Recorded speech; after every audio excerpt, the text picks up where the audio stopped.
Good afternoon, everyone. Just a little over 2 months, Americans are well on their way to breaking the economy. Consumer today shows a majority of Americans disapprove of Trump's lost all its gains since January, and prices continue to rise at the grocery store and the pharmacy counter. For voters last election, but House Republicans promises are broken. Their tariffs will raise prices and create massive uncertainty for businesses, small and large. A small business owner in my district recently told me he's not sure if he can be competitive price-wise going forward. Just the uncertainty alone of whether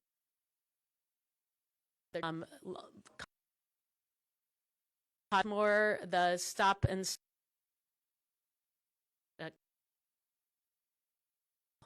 it's easy to lose business.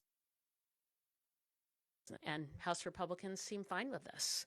They dismiss the damage they're causing as a little disturbance. But when a farmer can't buy the fertilizer they need during planting season right now or export their crops, that's not a little disturbance. It's incredibly harmful to their business. And Republicans promise to support our businesses, our farmers, and our workers. But with these tariffs, they're doing exactly the opposite. House Democrats and the American people are going to hold Republicans accountable for their broken promises. And we're already seeing across the country people standing up and speaking out against their dangerous agenda. The public is opposed to their cuts to Medicaid. They're opposed to the mass layoffs of firefighters, of inspectors in charge of combating bird flu, of veterans who are supporting veterans at the Veterans Administration. House Republicans know how unpopular their agenda is, which is why vulnerable House Republicans have stopped holding in-person town halls. They can't, they can try to hide all they want, but they can't hide from voters forever. The frustration and anger we're seeing across the country should send a loud message to House Republicans. People are ready for a change, and they're ready to help House Democrats take back the gavels. So now I want to turn it over to our incredible vice chair from the great state of California, Ted Lieu. Aguilar and I are excited about this year's Issues Conference, and let me start by thanking Leader Hakeem Jeffries, Whip Clark, and Chairman Aguilar for the Democratic caucus against the Republican CR. That was a strong show. Donald Trump last week came to Congress and he promised a Trump slump. We see that prices have increased, especially egg price, approximately 2,500 points since Trump took office. And this is because of his chaotic policies, such as indiscriminate tariffs, and then his weakness and indecisiveness in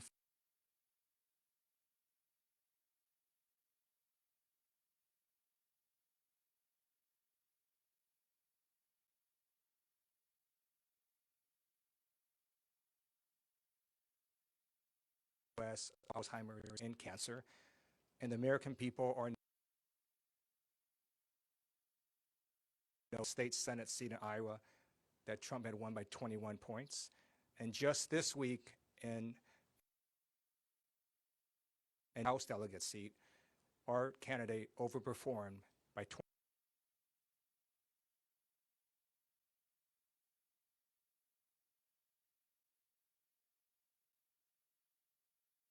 My honor to introduce Joe.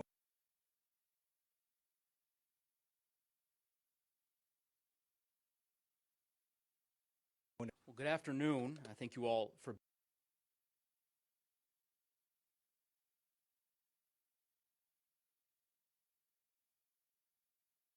being, and Chairwoman Del Bene for their incredible leadership over the course of these last several years. This morning that I think so well encapsulates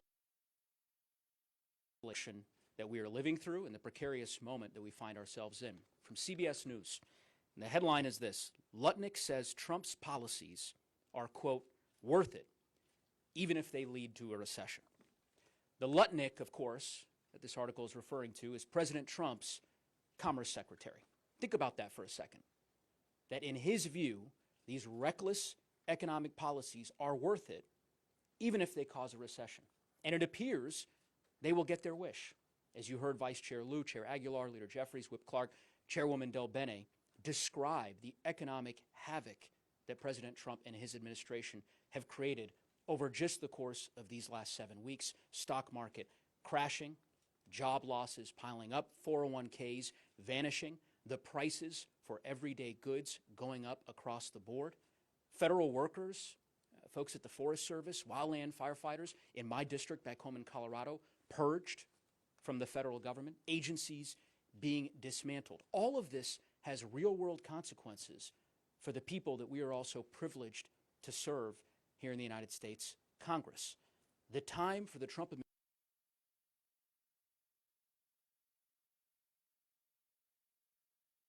an decisive, comprehensive response from House Democrats, which is precisely what we've done for the better part of the last 7 weeks, and we look forward to having more discussions on our response in the days ahead. And with that, I'll turn it back to Chairman Aguilar. Thank you, Joe. Questions? Brianna? Question for all of you, but Mr. Leader, I know you said a couple weeks ago, what leverage do we have as Democrats in the minority? Obviously, you all exerted some kind of leverage yesterday, and you almost unanimously voted against. Is that the only point of leverage that you guys foresee being able to use? And should Senate Democrats also use that leverage of voting no on this bill? The leaders also talked about, look, there's a debt limit, there's future appropriations, discussions. There will be opportunities for us to show how united we are fighting for the American people. Susan Del Bene came from a hearing where Ways and Means members were doing just that. Each and every day, we show we're united for everyday Americans. Now, we're going to continue to work with our members and talk about ideas and strategies on how we show that, how we demonstrate that. The leader will guide our efforts. But what you saw yesterday and what you saw in the budget reconciliation vote, where Catherine Clark and her whip team got every Democrat on board, shows and demonstrates exactly who we're fighting for and what our focus is. Mr. Leader? That was a rhetorical question that I asked in response to a reckless charge from Speaker Mike Johnson that it was House Democrats who were determined to shut down the government. I'm not even sure why we're still on that point. After what we've seen repeatedly in terms of House Democrats standing firmly together to oppose the largest Medicaid cut in American history. Every single House Democrat. And Republicans are on the run all across America, which is why they have been ordered not to hold town hall meetings. House Democrats are doing the exact opposite. Next week, we will have a day of action all across America in support of Medicaid. And our members will continue to hold town hall meetings, engage with constituents, visit schools, hospitals, and nursing homes to make it clear that we're standing up for the American people. So we will continue to be united in our defense of everyday Americans, and Republicans are clearly united in bending the knee to Donald Trump and Elon Musk. Should Senate Democrats also stay united like you will? I don't know why anyone would support that bill. For the United States Senate, look, we're going to wait for the white smoke just like everybody else out of their lunch, but there is nothing in this bill that gives the certainty that the American public need. Cuts to veterans' health care, continued cuts for these agencies that are providing services from wildland firefighting to cancer research. Elon Musk and Donald Trump are systematically already shutting down the federal government. Why we would want any part of that, I have no idea. Over here.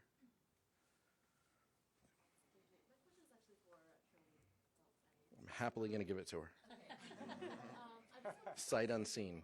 About the map coming up in 2026 and your plan to expand these seats. I know that there's about 13 Democrats, I think, that are currently serving in districts won by President Trump. I think there's only 3 Republicans, including Ryan Fitzpatrick, who overperforms in districts won by Harris. So how do the numbers add up for you? What's your strategy in terms of expanding your seats? Well, you actually talked about part of it. One, we overperformed last cycle. We gained seats. We flipped 10 seats from red to blue, and we are 215, which puts us in an incredible position. So we need 3 more seats. As you said, we won also in Trump districts across the country, and I think given that was before the chaos and dysfunction that we've seen from the Republican Party already, just in 2 months, and the outrage that we've heard from the American people across the country. So we're going to hold them accountable. I think that folks want to see, and economic issues are top of mind. We're going to continue to recruit and have great candidates. That's one reason we won across the country, even in tough districts. You've got great candidates who are focused on the kitchen table issues of their districts and who are coming to Washington, D.C. to fight to get things done. And so we're going to work hard, one, make sure we reelect all the great folks that we just brought into Congress, and 2, recruit great candidates, focus on the issues of the American people, and hold Republicans accountable for the chaos they have. That's why we'll be successful next year, absolutely. Michael, let's go. Thank you, Mr. Chair.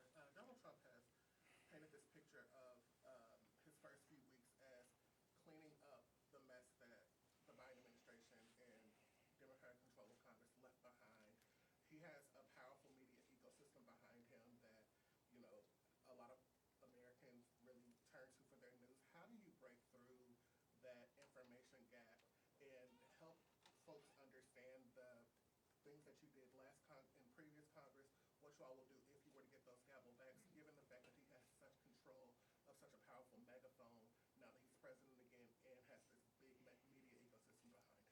Well, and we saw 99 minutes of lies in front of the American public. We're not trying to compete with that. We're trying to talk directly to the American people about our positive vision for the future, but it's based on data. The American people can see that Donald Trump was given an economy that was on the way up. We had come from the pandemic, worked our way through that, stock market, inflation going down, stock market going up. It's completely inverted now. Stock market crumbling, consumer confidence declining. That's the Donald Trump legacy. That's what Donald Trump's economy and his tariffs, on again, off again, all of that uncertainty, the American public, they may not follow every in and out, but they know that these guys are not fighting for them. And so I appreciate the DPCC and Leader Jeffries offering an opportunity for us to get our message out in a different format during the joint address to Congress. Collective eyeballs looking at content is something that we're all talking about now. We're doing different things. We're trying to reach more people to get our positive message about the country and what we stand for. Those are things that we can control and that we can do. We're not trying to compete with Donald Trump for that megaphone that he has with the conservative media apparatus behind him. We're trying to focus on the American people and to show them how we're fighting, what we're fighting for, and the importance of this moment. That's what this vote was about. We stood up for the American people, and we will, time and time again, have their interests in mind when we're voting to protect healthcare, to protect investments in life-saving medicine, all of those things House Democrats continue to do. Whip Clark? Okay. Last one, Nick. I want to also ask about government funding. This was a tough vote for a lot of members. The Senate, like you said, we're waiting on the white smoke right now. Would it have been helpful for your members to receive a clearer signal from the Senate on what Democrats were going to do there as they took this vote? You're talking to the House Democratic leadership team. We control what's in front of us, and our members I'm so proud of our members continuing to listen to us, ask for guidance, ask for more information, wanting to get this vote right for their districts. The level of information that this team, that Leader Jeffries and Whip Clark were providing to our members, so people feel confident and so they understand the detail of this. This was not a clean CR. A clean CR, we voted for those. Those are 3 pages. You move a date around. This is 90 pages. Anomalies were pages 12 through 87.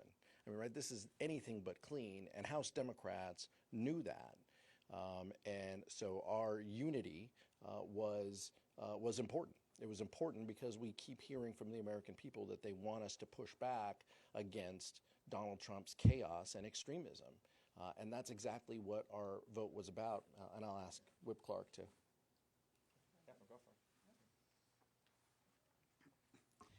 Yeah, just to add what our chairman already said, what we were faced with was really 2 prongs. One, we have a blank check to Doge, to keep on doging and taking a chainsaw to the very programs that American families are saying they want us to protect, whether that's their health care or veterans benefits or public schools. Social Security is, we have said repeatedly, if this CR protected Social Security, Medicare, and Medicaid, we would have voted for it. But they did just the opposite. And how do we know this is all part of the scheme of dismantling government, taking deserving taxpayer dollars and giving it to the billionaire class? Because Republicans told us so. You saw Freedom Caucus members coming out and saying, I am now going to support this CR after I have been told by the Trump administration this will be a path to further cuts and spending. That is a path to stealing taxpayer dollars. And that is why you saw that unity. And I think our unity of purpose is a clear sign of whose side we stand on. We're standing on the side of working families. And that's why our message to the Senate is also stand with us on that side. And we think that our vote gives the Senate the strength and the message they need to stand up as well. 5 days ago, House Democratic leadership, Catherine Clark, Pete Aguilar, myself, all of us came out strongly against the partisan Republican spending bill because we understood that it was not a continuing resolution that maintained existing spending levels. It was a right-wing extremist wish list that would hurt the American people. In the caucus meeting yesterday, we laid out 5 different reasons, substantively, why we were strongly opposed to this partisan Republican spending bill and why that position should be reflected on the House floor, as it was, in defense of the American people. The partisan Republican spending bill cut funding for veterans, cut funding for health care, and cut funding for nutritional assistance. It represented an across-the-board cut as it relates to non-defense discretionary funding important to the health, safety, and economic well-being of the American people. The partisan Republican spending bill was an attack on families, veterans, and seniors. The bill that was strongly opposed by House Democrats is a power grab that further unleashes and entrenches Elon Musk's efforts to take a chainsaw to Social Security, Medicare, Medicaid, and the priorities of the American people. And there is an alternative for the senators, Democrats and Republicans, to consider. It's a 4-week, clean, continuing resolution that gives both the House and the Senate, Democrats and Republicans, the ability to try to reach an agreement that actually meets the needs of the country and does not hurt everyday Americans. Sure. Vice Chair Lou's going to answer though, but go ahead. So, if the message is, you know, you guys stand with the American people on their side, House Democrats did that, but if Senate Democrats support this, it's going to muddle that message. It's going to look like Democrats are divided on this thing. How are you going to make it clear to the American people that this isn't a Democrats divided narrative in Washington, that there's confusion here about how Democrats should act in this moment when, again, to stand up against Trump? House Democrats are very clear. We're asking Senate Democrats to vote no on this continuing resolution, which is not clean, and it makes cuts across the board, and it's going to be one of those things where people are going to look at this vote, and every bad thing that now happens with Doge and Donald Trump, Elon Musk, it can go back to this vote. So we're asking Senate Democrats to vote no. Can you talk a little bit about did you have any conversations with Schumer about keeping the caucus together the way you did? Our ongoing conversations with Senate Democrats, from the leadership all the way through the members of the Senate that we regularly work with, are continuing. The House Democratic position is crystal clear, as evidenced by the strong vote of opposition that we took yesterday on the House floor, opposing the Trump, Musk, Johnson reckless Republican spending bill. Thank you. Appreciate it.